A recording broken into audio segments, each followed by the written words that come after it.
Let me close by sharing a story. There was a guy one time that had a house built.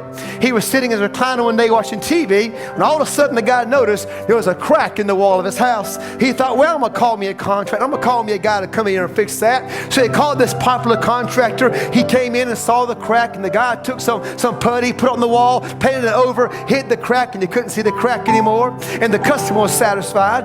About a month later, that same guy's in the recliner watching TV, and that same crack was back in the wall. He said, well, I'm going to call a different guy. The first guy didn't fix it. I'm going to call somebody else. So he calls another contractor, and he comes to the house, does the same thing, puts a little putty on the wall, paints over it, and the crack is fixed. It appears to be okay. About a month later, the guy's back in the recliner again, and there is that crack in the wall again. He thought, man, something bigger is going on here. I've had two guys come in here, and they can't fix this crack. I'm going to get me a building inspector this time. So he calls a building inspector, and the guy comes to the house, and he shows that guy the crack in the wall, and the guy looks at it, walks around, gets in the crawl space of the house, and starts checking things out.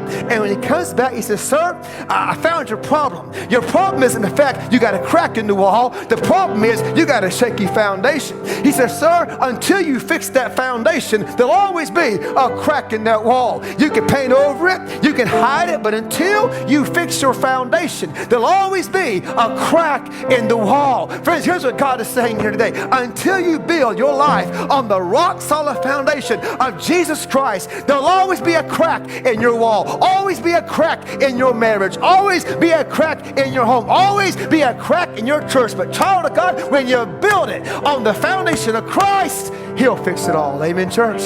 Friends, today I want to ask you,